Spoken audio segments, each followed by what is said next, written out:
Welcome, everyone. We're very excited to kick off this webinar all about how to leverage the power of social media in Health Club. My name is Rachel Lai, and I'm the marketing manager here at InTouch. It's great to have you all with us. And we're also thrilled to have Mick Lanu, CEO of Sales Prodigy, a social selling software startup out of Vancouver, BC. Sales Prodigy is a mobile app that helps sales executives unlock the power of social selling. Mick, thank you for joining us today and sharing your expertise in the field of social media. How's it going? It's going really well. Yeah, very, very excited to join you out of almost sunny Vancouver, BC here. We've had a lot of sun. I can't say that I'm totally sad to see the rain today. No, I think it's good. I think we need it. Definitely. We're on stage 3 water restrictions. It's a little scary. Vancouver, it rains a lot. I can't remember the last time we had water restrictions. Yeah, no, it's pretty crazy. Yeah, I know. Okay. So before we get started, what I want to do is just establish two things that I want everybody in the webinar to leave with today. One is that we want you to understand how you can leverage the power of social media to build relationships with your leads and members. And two, we want to show you how technology can help you in your social media efforts and make it easier for you to manage your social media networks. So social media, it's all the buzz. It's not news to you that social media has been a hot topic for a number of years now. Seems like everyone is saying you need to be on this or that social media network, and it seems like a new social media channel pops up every other week. It's no wonder that 73% of adults in the US use at least one social media network daily, and that's from research by the Pew Research Center. That's an incredible percentage. So with so many people on social media, the chances are people are already on social media and they're already talking about topics you're interested in. And more importantly, they're probably talking about your club. So social media allows you to join the conversation, be part of it, and address anything that comes up in those conversations. And when we did a survey of our health clubs, 78% of our customers or health clubs that use InTouch said they already use social media marketing to attract new members. So if so many clubs are already using social media, why are we doing this webinar today? Well, it seems like every time this topic of social media comes up at URSA or in articles that we write, people still have questions. They want to know how to use social media, what they should be posting, where they should be posting, when and why. So we're going to address some of those questions today. So Mick, maybe you can give us a quick overview of some of the social media networks. Yeah, awesome. I'd love to. So yeah, why don't we go over maybe the big four first? So these are the big four social media networks, and I'll try to give you a bit more insights, maybe some statistics that you haven't heard before, and hopefully be able to share with you a couple of ideas and a couple of tips that you haven't heard or haven't learned before around each of these. I think it's I'm pretty sure that most of you will already have a presence on maybe all of these or at least one of these particular networks. But I hope you'll be able to still tell you something new. So why don't we start with the big kahuna first? So let's go to Facebook.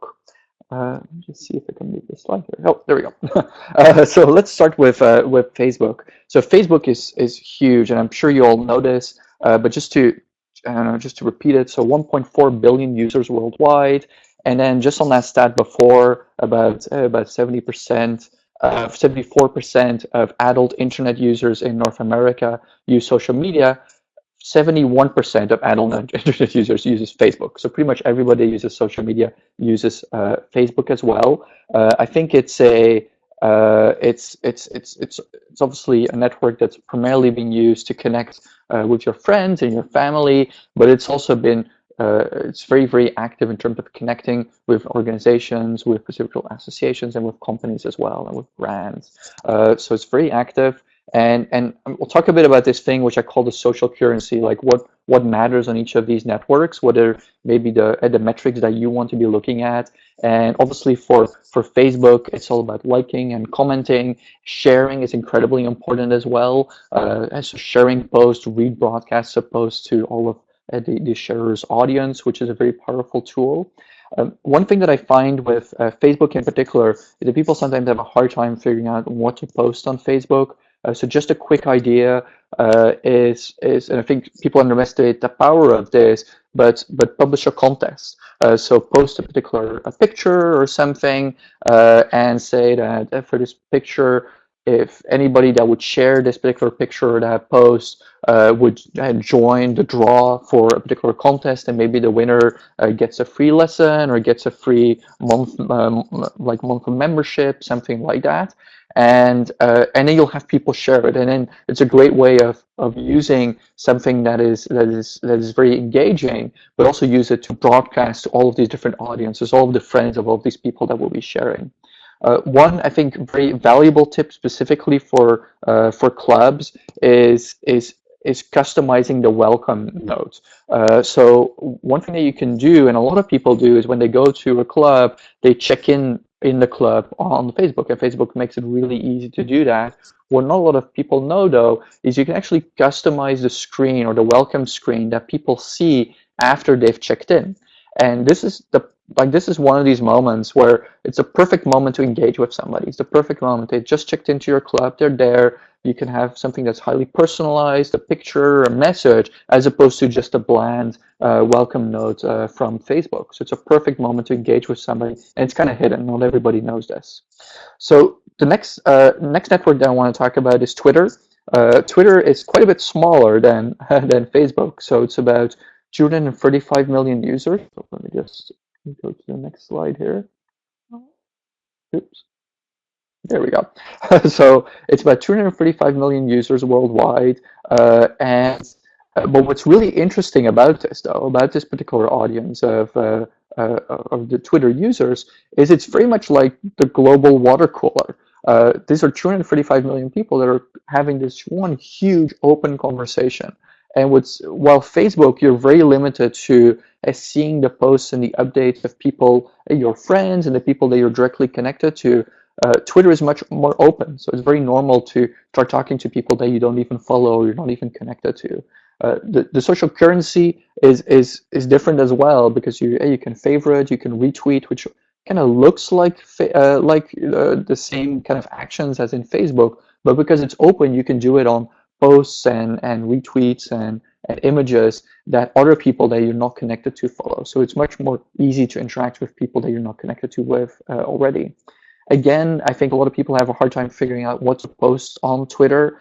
I think one of the greatest, like, because of this is such an open conversation, one of the greatest ways to provide content there is to live tweet an event. So if you have an open house, if you have for example, a particular teacher, like a famous teacher coming to your club to do a particular session, that's an active live event, and Twitter really shines with that. Like you can engage with people, you can post what's going on, you can post pictures, videos to give people a sense of what's happening inside of the club. And it's super interesting to see how people connect with that and how they want to be kind of virtually part of that event through Twitter.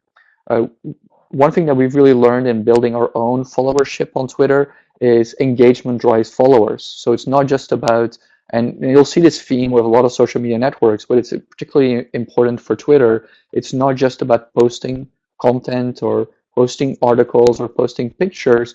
You want to engage with people, engage with your existing follower base, but also engage with new people, and do that kind of one-to-one interaction. That really drives followers as well.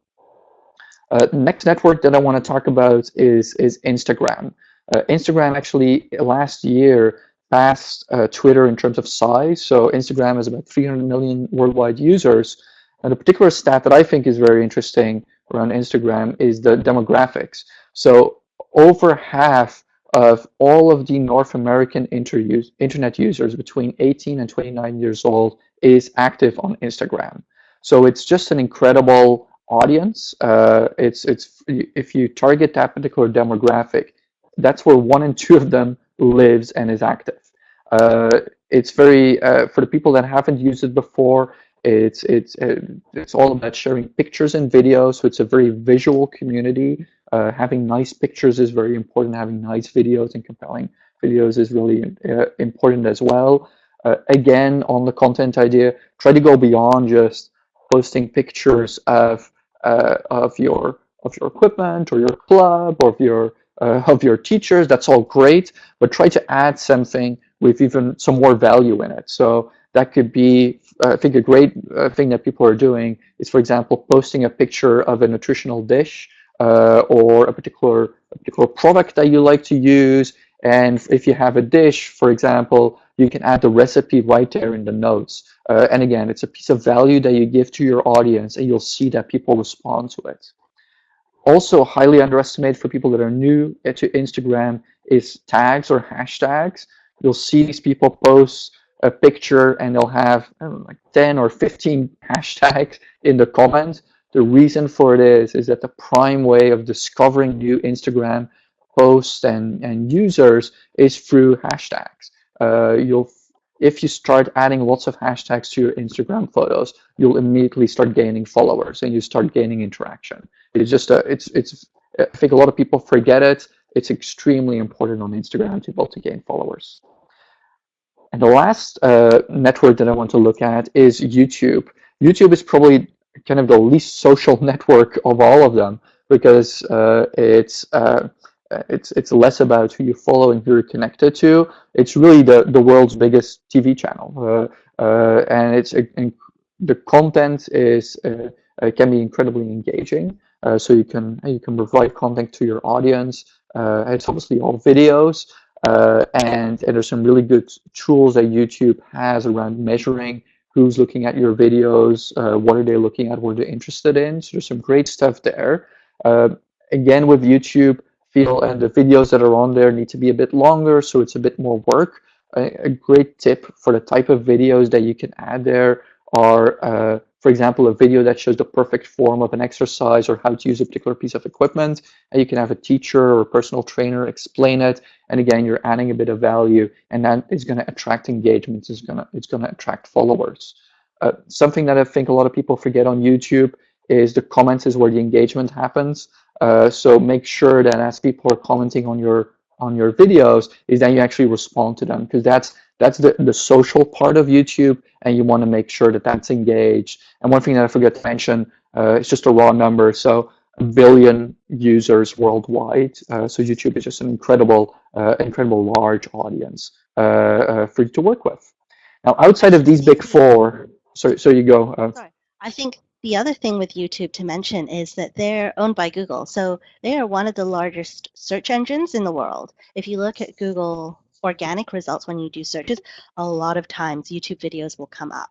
So really great also for, appearing in search results when you're posting content on YouTube.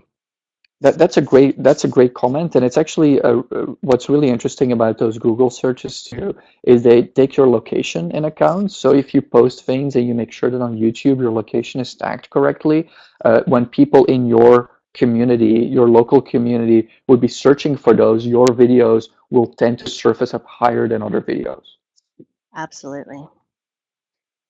Excellent. So those are kind of those are the big four: Facebook, Twitter, Instagram, YouTube. There's hundreds of other social media networks out there. There's Pinterest, which is highly visual. Snapchat, which is becoming huge for brands and clubs to engage with people, and even brand new ones like Periscope, which only launched a couple of months ago. That's the one to the right. It's part of Twitter now, and it's live video streaming. All of them have their own quirks, their own ways of gaining an audience, and I think it's very interesting for each of you to figure out which of those, outside of the four, which social media networks your particular audience is interested in. And so I think doing some research on how many people in your community are actually using these could point you at maybe some interesting new social media networks that you weren't thinking about before. So Mick, you did mention this briefly, but with social media, it's not just about creating accounts or pushing out content to your followers. I think we would both agree that the real power of social media is that it gives you the ability to connect with people, have a two-way dialogue with them, and then build relationships with them. So maybe you can talk about some of the tools that would help us do that. Yeah, no, and just to kind of just build on top of that, I think that's absolutely true. Like that social media gives this opportunity to engage with people on a very human level. So I think getting beyond kind of the basics of just posting content and getting into the actual engagement, that's really where you want to end up, and that's where you're going to see most of the value. So I'm going to talk a bit about the tools, and I'm actually going to start with what I'm calling the native tools. So these are the tools that are provided by the social media networks themselves, and you should really, if you haven't, I think it's very interesting if you use these, make sure you kind of click on all of the buttons and browse around these apps a bit, because these different social media networks are constantly adding in new functionality that gives you new insight, new types of engagement. So make sure you kind of keep looking around in these apps. One thing that in particular, the Twitter app that we've been really looking at the last little bit, they've got some incredible analytics straight in their mobile app and also on their website, and it's just incredibly detailed analytics on a per tweet basis of how are people engaging with your tweets, how many times are they clicking on your profile pictures, all of these little tips and these metrics that will help you form your social media strategy and how you engage with people. And I think what's even better with all of these apps is very easy to use, and they're free. They're provided by social media networks. They're very high quality and they're free, which is outstanding. I just want to talk about some other tools as well. And the first one I want to point out is something that we use a lot internally. Is a tool called Buffer. So Buffer solves a really important problem that I think a lot of you have that are doing and are using social media right now. Is your customers are 24/7 on social media, they're talking, they're engaging, but you are not going to spend 24/7, 24 hours a day engaging with people and posting content. So what Buffer allows you to do is basically set up a queue, a list of content, posts, tweets, Facebook posts, and uh, allows you to set up a list of those before you actually post them. And so the way that you use it is maybe in the beginning of the week on a Monday morning, you spend an hour just collecting lots of posts, you add them all to Buffer, and then what Buffer will do is on a schedule, and you can pick how often it needs to do this, but every couple of hours, 2 times a day, 3 times a day, it will take a post from the queue and post it for you on these different social media networks. And what's great about that is you can basically spend an hour each week. You post it with a whole bunch of posts, and then for the rest of the week, you're trickling out all of these posts and this content and these pictures to your entire audience. And then when they engage with that content or engage with those posts, then you can jump on top of that. But it's a great way of kind of creating like this background trickle of engagement and of activity inside of your network, and it's incredibly easy to use. It's free to start as well, so you don't even have to spend a lot of you don't have to spend any money on it to get started, and I can really highly recommend it. It also has a really good mobile app as well. So that's Buffer, great tool. The other tool, and I'm kind of biased because it's our own tool, is called Sales Prodigy. It's also great, and it solves this very specific different problem, which is around you don't have time to constantly monitor your audience and to constantly monitor all of your members that you're connected with. And they might be doing very important or very relevant things to you. And so what Sales Prodigy will do, I kind of misspoke my own product's name there. And what Sales Prodigy will do is it will constantly listen to all of your entire audience, all of your members, and whenever they do something that's highly relevant to you, whenever they talk about something that's related to your gym or to your sport, or they talk about a particular exercise, or maybe even when they engage with, when they talk to or talk about one of your competitors, one of your local competitors, what Sales Prodigy will do is it will analyze all of those posts, and when they do that, it will put you a notification on your phone in real time, so you can immediately respond to it, and it will feel to your members and to your audience, it will feel as if you're constantly listening to what's going on, and you're really on the ball, and you care about what they have to say, and you take the time to engage with them. And I think it's those, like finding those perfect moments where you can, as somebody posts something, somebody that might not be a member yet, and they're posting something exactly about a particular exercise that you do, or a particular spin class, and then you giving you the opportunity to engage with them on a one-on-one point right there and then, I think that's just such a powerful thing. So that's what Sales Prodigy does. Very easy to use and to get started, and also free. So yeah, I would say go ahead to the app stores and download it. And then the fourth tool that I want to point out is Hootsuite. Hootsuite, I'm sure many of you would already heard of Hootsuite. Probably some of you are already using it. Hootsuite has a lot of features that Buffer has also some social listening features in there and a bunch of other plugins. It's a very full-featured app, which makes it a bit harder to use. And I think it's really skewed toward people that are like kind of behind their desktop and are kind of either doing they're monitoring things kind of or monitoring social media more on a constant basis. So the use is a bit harder. It's also free to start and it's incredibly powerful. There's a lot of functionality there that makes it just an incredibly powerful tool. And I can highly recommend it if you have, for example, somebody, a social media expert or somebody in the marketing team that's really going to look at social media. I think I can highly recommend to have a look at Hootsuite and everything it has to offer. So those are kind of those are kind of the four tools that I think are really great to get started. And Rachel, maybe you can talk a bit about who in the club, who in the organization should actually use them and should actually be involved in this process. Yeah, absolutely. So I think a lot of the times we see social media being a marketing function. That's certainly how it works at InTouch. So obviously, you know, you have the marketing manager involved. However, a lot of the tools that Mick mentioned will also allow you to set permissions for other people to tweet or to interact on your behalf, and you can approve or monitor the posts as such. So I think it would be great if you have some of your sales staff interacting with your audience and also your personal trainers. Your sales staff, because they are the people that your leads are primarily interacting with. So especially if you're using a tool like Sales Prodigy that listens for when your followers are talking about certain things, maybe if they're talking about health and fitness, or they're talking about certain exercises like Mick mentioned, or even they're talking about your competitors, your sales staff will know when to reach out to people because they're in their mind they're already talking about a topic that is related to you. And then when it comes to personal trainers, I think it's so important for your personal trainers to build relationships with their clients. So interacting with them on Twitter or on Facebook, or you know, if they post videos on YouTube or on Snapchat, or if your health club does, then at least your personal trainers can be there to comment back and engage with people on those social media channels. So let's, you know, thinking a little bit broader, taking it out of marketing and having more people involved in your organization.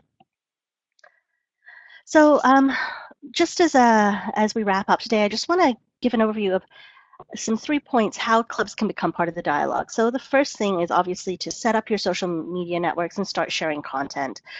Create your accounts and start looking for content that will add value to the conversation. So Mick gave us some really, really good suggestions. Having contests, start posting articles on health and fitness, recipes, all that stuff will really help you drive engagement because you're not just pushing your own content out there. It's not a self-serving agenda. By sharing content, you're adding value to the conversation. That's also how you're going to build followers and you're going to engage with your leads and members because when you're putting that content that is value add out there, people are more likely to interact with you and ask for information, things like that. And then the third thing speaks to what Mick talked about again, is knowing when to interact with people. Again, using tools for social listening so you can interact with people when they're talking about your club or your competitors or a topic that you're interested in. So Mick, that's all, we're almost done for today. But what if you could give one piece of advice or one thing that everyone could do right after this webinar? What would that be? Yeah, and I've got a great thing to do.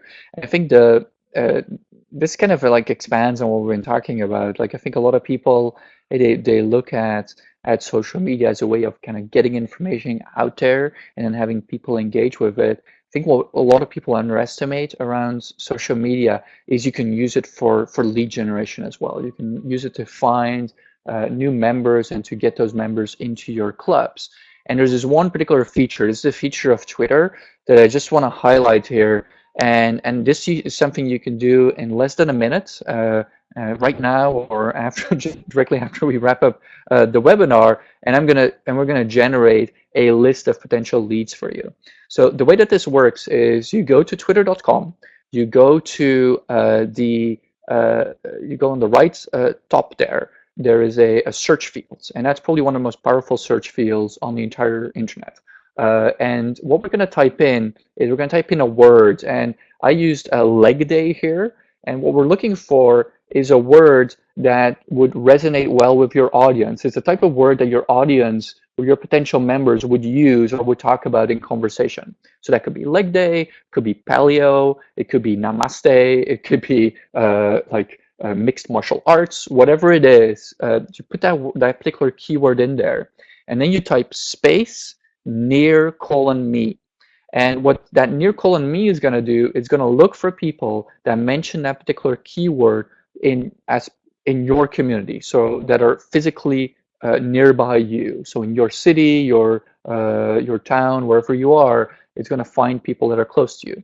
So you hit that in, hit enter, and then you on those tabs there, I think by default it's going to show top. What do you want to show? You want to hit live, and then what you're going to have is a list of people that are talking about this particular subject in your community. And you'll probably see a bunch of different posts just in the last couple of hours about people talking about about that particular keyword. And all of those people are people that you can connect to on social media, build a relationship with, and that you can then get into your gym or build your credibility and get into your club as time goes on. So I think it's a highly underrated feature. It's incredibly powerful, and it's a great way of just finding new leads directly through social media, which I think is something that a lot of people have a hard time doing. That's great. I think that's a great tip. And you know, I think when I started on Twitter way back when, this wasn't even an option. So Mick, you taught me something today too. Nice. Okay, great. So that wraps up our presentation today. We do have some questions from the audience. So maybe Mick or I, if you have any questions, type them in the chat box, and Kristen's going to pass them to us. Mick, maybe I know Terry had a question. What would be the best frequency of posts you suggest for each social media? So I think she's talking about the big four. Yeah, that's a really good question. I think what's almost more important for so I think there's kind of two things you have to think about. There's first of like how many times are you going to post per day, but also what time of day. So I think it really depends on your particular audience. For example, we sell our customers are all over North America. So for us, time zones are a big deal. So we need to make sure that we cross both East Coast and West Coast. But we also need to make sure that we post things at a time when people would be checking their social media network, which for us is actually more during lunch times and just before and after business hours. So I think it's Mm-hmm. very important for you to figure out for your particular audience when are they online and how big that time slot is. Then outside of that, I think Twitter is much more fleeting. So Twitter, I think it's very valid to take a specific piece of content and to might a particular post and to post or tweet that out multiple times, so 3, 4 times the exact same one over a particular time span, because there's this problem in Twitter where if you missed it on your timeline, it's just gone. So you want to be able to just show up for all those people that have missed your post the first time. You don't really have that as much with Facebook. Facebook is really, I think the frequency there matters less. I think you want to probably have more, like each post, you want to post only once, and then hopefully drive as much engagement around those individual posts. Instagram is again actually much more like Facebook. They punish reposting as well, so they don't show it as often. So there you want to just do a couple of posts a day. You want to make sure that they're highly attractive, and you want to drive attention and audience and engagement around those posts. And again, use those hashtags very well. And then YouTube, it's more going to be around I think it's less going to be around frequency of posting. It will be more around your ability to create videos that are high quality enough that you can actually put out there. Yeah, I agree with you there. And I think for some networks you also have to look at the tolerance. So I know, for example, on Facebook, people don't like it when you clog up their newsfeed, because when you log into Facebook right away, you see a newsfeed. They don't want to see your club come up all through their newsfeed. So there's a lot less tolerance for posts or frequency of posts on networks like Facebook. So what we typically do is we tweet maybe 3, 4 times a day on Twitter, and then Facebook maybe once a day, every other day, just depending on the content that we're putting out. Okay, what about Nick? Of the three tools you mentioned, Buffer, Sales Prodigy, and Hootsuite, which has the best prospect conversion strategy? Ooh, that's a really good question. Obviously, the answer is Sales Prodigy. No, Of I course. think I think they all have different. So if you look at pure prospect conversion, so Buffer is really secondary. So you're going to be posting content, and then and that content people will engage in, and it's really, I think, that posting of articles and that constant stream of posts, that's almost a baseline for you. Unless you really want to do those posts kind of manually. So you want to have that as the background. It doesn't really help you direct with prospect conversion, but it does help you build an audience that you want to engage with. I think Sales Prodigy and Hootsuite are more directly related to prospect conversion. Sales Prodigy pretty directly. I mean, you load in your particular audience. It's a very focused tool, so it only listens to the people that your members or the people that you want to convert. So it only listens to those people, and finds those moments that you can engage with them and actually turn them into prospects.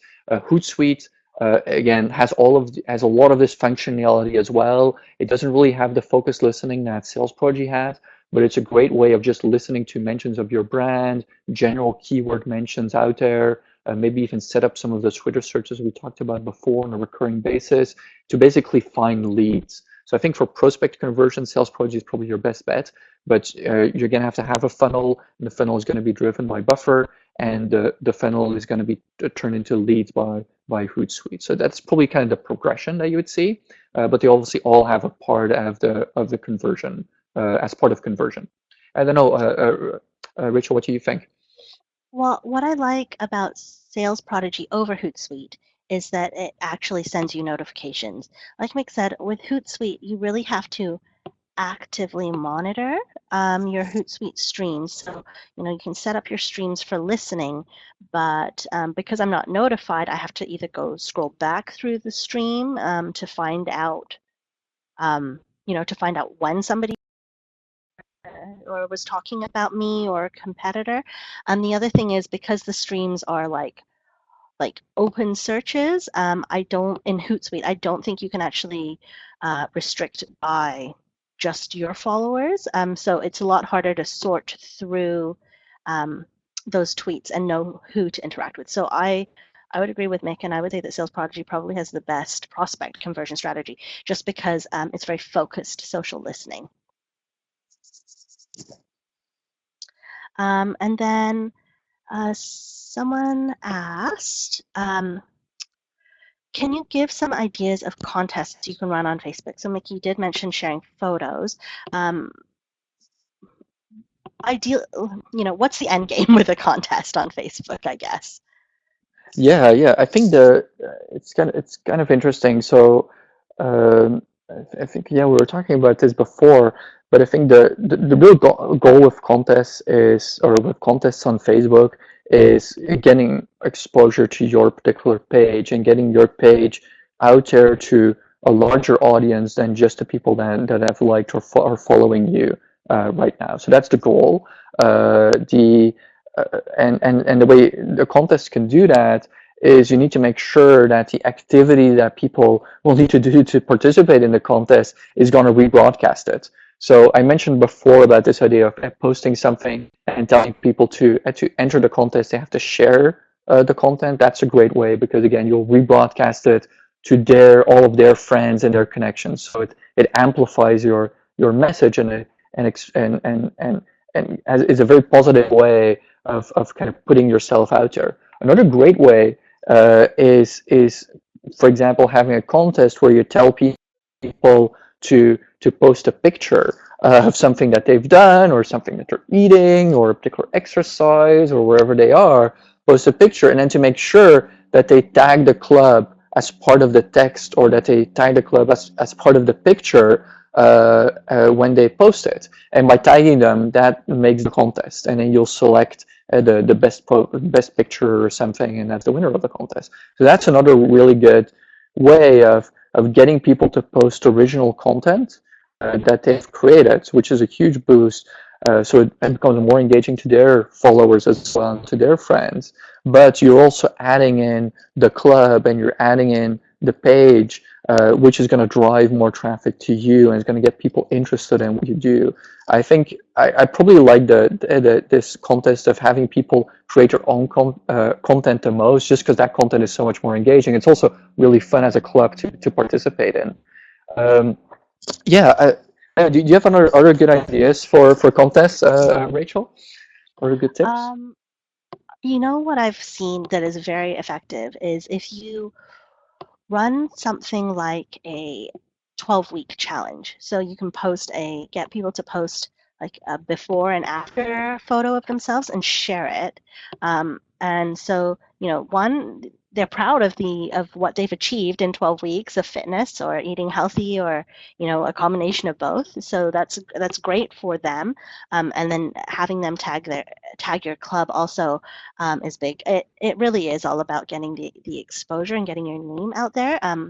With contests on Facebook, I think what you really want to do is to not just post content, but you want people to spread the word about your club because that's how you reach their network. And it's the multiplying effect, right? So it's not just the people that you're following that you're interacting with, it's the people that they're friends with. And the average person has something like 350 friends on Facebook. So you can really get your name out there. But yeah, I think I'm with you, Mick, on that. If you can get people creating content on your behalf, that's very powerful. That means that they're engaged, and and having an engaged following, that's more important, I think, than having just a number on a screen. What you want is Mhm. engaged followers. Okay, so I think we're almost up for time. Does anybody have any last questions that they would like Mick to answer?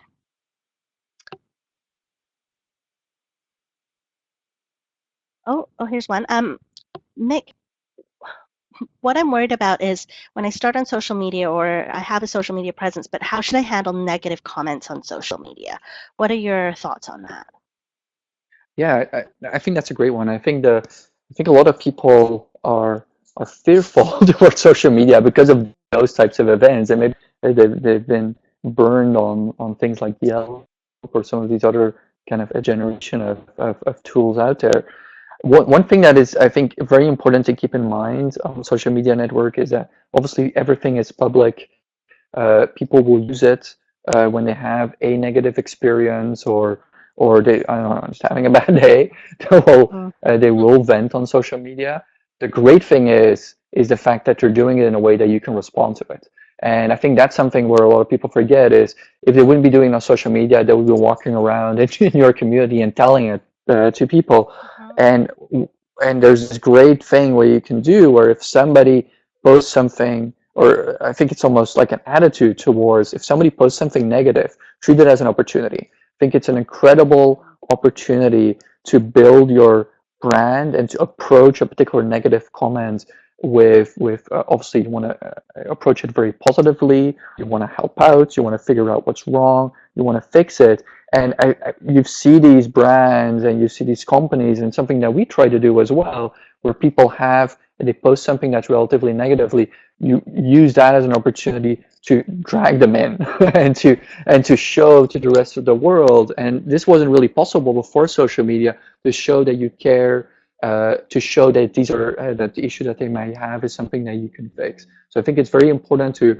obviously stay polite, to be very positive in the way that you respond, to not feel like you yeah, try to keep any possible negativity out of it. And I think that's the best way to kind of react to something that's happening, and feel very thankful that it's happening, because then it's happening in a way that you can react to it, because otherwise it would be hidden and you wouldn't be able to. Absolutely. Absolutely. I think social media gives us now the opportunity to hear those comments, respond to them, and then respond in a way that is going to rebuild trust with you. Thank you so much for your time today, Mick. That was great. I learned so much from you. Thank you very, very much. And have a good day, everybody. Bye now.